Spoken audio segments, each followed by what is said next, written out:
আমার চ্যানেলে তোমাদের সকলকে স্বাগত। আজ আমরা মাধ্যমিক 2026 ইতিহাসের লাস্ট মিনিট সাজেশান নিয়ে আলোচনা করব। দেখো, তোমাদের ইতিহাসে কিন্তু প্রচুর প্রশ্ন রয়েছে। সেখান থেকে আমি তোমাদের যে দেখো মান 4-এর উপবিভাগ, 4টে উপবিভাগ রয়েছে মান 4-এ। সেই 4টে উপবিভাগ থেকে প্রত্যেকটা উপবিভাগে 2টো করে প্রশ্ন আসবে। মোট 8টা প্রশ্ন তোমাদের কিন্তু সেখান থেকে টোটাল প্রত্যেকটা উপবিভাগ থেকে কমপক্ষে একটা করে কিন্তু মোট 6টা প্রশ্ন উত্তর দিতে হবে। দেখো, আমি উপবিভাগ করেই তোমাদের দিয়েছি। দেখো, এই প্রথমে উপবিভাগ ঘ 1-এর দাগে এখানে 2টো প্রশ্ন আসবে। এখানে আমি কয়েকটা দিয়েছি, এখান থেকেই কিন্তু তোমাদের 2টো প্রশ্ন আসবেই। দেখো, সাজেশানে যদি খুব কম প্রশ্ন থাকে সেক্ষেত্রে কিন্তু কমন আসার সম্ভাবনা কিন্তু খুবই কম।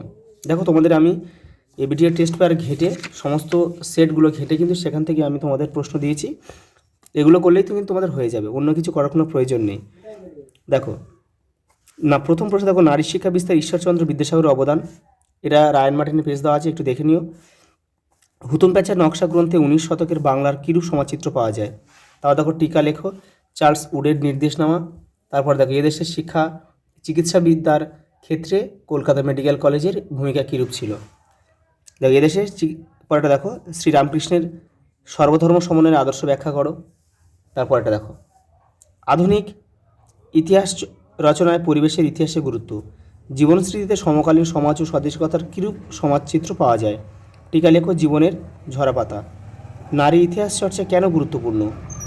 বাংলার নবজাগরণে নববঙ্গ আন্দোলনের তাৎপর্য কতখানি।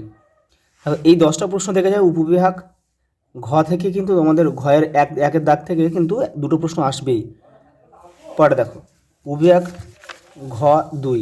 দেখো এখানে কি আছে, দেখো প্রথম প্রশ্ন, দেখো আনন্দবাট উপন্যাসে কীভাবে জাতীয়তাবাদী চেতনা প্রকাশ পেয়েছে। পেজনামা দেওয়া আছে, কিন্তু এখানে রায়ন মার্টিনের পেজনামা দেওয়া আছে। বঙ্গভাষা প্রকাশিকা সভা তাদের উদ্দেশ্য পূরণে কতদূর সফল হয়েছিল। গোরা উপন্যাসে রবীন্দ্রনাথের যে জাতীয়তাবাদী ভাবধারার পরিচয় পাওয়া যায় তা ব্যাখ্যা করো। বঙ্গভাষা প্রকাশিকা সভাকে প্রথম রাজনৈতিক প্রতিষ্ঠান বলা হয় কেন। পরেটা দেখো, হিন্দু মেলা প্রতিষ্ঠার উদ্দেশ্য কী ছিল। জাতীয়তাবোধ বিকাশে ভারতমাতা চিত্রের গুরুত্ব আলোচনা করো। ব্রিটিশ সরকার কী কী কারণে অরণ্য আইন পাশ করেন। সাঁওতাল বিদ্রোহের কারণ। এবার দেখো উপবিভাগ ঘ 3। দেখো এখানে টোটাল 6টা প্রশ্ন রয়েছে। দেখো কী কী দিয়েছি, দেখো এখান থেকে বঙ্গভঙ্গ বিরোধী আন্দোলনের সময় শ্রমিক শ্রেণীর ভূমিকা। একা আন্দোলনের বিবরণ দাও। টিকা লেখো বারদৌরি সত্যাগ্রহ। তারপর দেখো, ছাপাখানার বিকাশে ইউ আর রায় অ্যান্ড সন্সের অবদান। বাংলা বিজ্ঞান শিক্ষার প্রসার ও বসু বিজ্ঞান মন্দিরের অবদান আলোচনা করো। সশস্ত্র বিপ্লবী আন্দোলনে বেঙ্গল ভলান্টিয়ার্স দলের ভূমিকা আলোচনা করো। এইগুলো করলে কিন্তু তোমাদের হয়ে যাবে। এগুলো তোমাদের মুখস্থ করতে হবে না, তোমরা জাস্ট একটু পড়ে যাবে, 2-1 বার 3 বার করে ভালোভাবে রিডিং পড়ে যাবে, তেমন নিজে থেকে লিখতে পারো, সেইভাবেই পড়ে যাবে, মুখস্থ করার কিন্তু কোনো প্রয়োজন নেই। দেখো উপবিভাগ 4-এ দেখো ঘ 4। এখান থেকে দেখো এই প্রশ্নগুলো করলে এখান থেকে 2টো কিন্তু কমন আসবেই। দেখো, আজাদ হিন্দ ফৌজের নারী বাহিনীর অবদান আলোচনা করো। জুনাগড় কীভাবে ভারতভুক্ত হয়। কাশ্মীর কীভাবে ভারতভুক্ত হয়। হায়দ্রাবাদ কীভাবে ভারতভুক্ত হয়। গান্ধী আম্বেদকর বিতর্ক। বঙ্গভঙ্গ বিরোধী আন্দোলনে ছাত্র সমাজ ও নারীদের ভূমিকা। নমশূদ্র ও দলিত আন্দোলন। পেজনামা দেওয়া রয়েছে, কিন্তু এগুলো সব করবে, ভালোভাবে করবে এগুলো। দেশভাগের ও দেশ ত্যাগের যন্ত্রণা কীভাবে আত্মজীবনী ও স্মৃতিকথায় ফুটে উঠেছে। দেশভাগজনিত উদ্বাস্তু সমস্যা।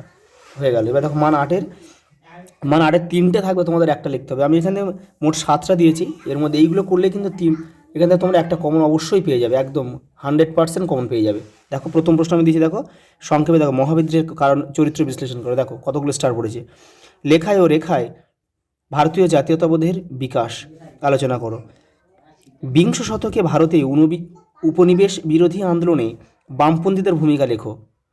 খুব ভালোভাবে করবে, কিন্তু এই যেগুলো স্টার মারা আছে খুব ভালোভাবে করবে। রবীন্দ্রনাথ ঠাকুরের শিক্ষা চিন্তা ও শান্তিনিকেতন ভাবনার সংক্ষিপ্ত বিবরণ দাও। সমাজ সংস্কার আন্দোলনে রামমোহন রায় ও বিদ্যাসাগরের অবদান। নীল বিদ্রোহের কারণ ও গুরুত্ব। সশস্ত্র বিপ্লবী আন্দোলনে ছাত্র সমাজের ভূমিকা। এই দুটো হচ্ছে তোমরা একটু দেখে যাবে, এই দুটো এতটা গুরুত্ব দিতে হবে না, কিন্তু এই 5টা কিন্তু খুব ভালোভাবে পড়বে, খুব ভালোভাবে পড়বে। এখান থেকে কমন কিন্তু তোমাদের 100% আসবে। কিন্তু আজ এই পর্যন্ত, দেখা হবে পরের ভিডিওতে।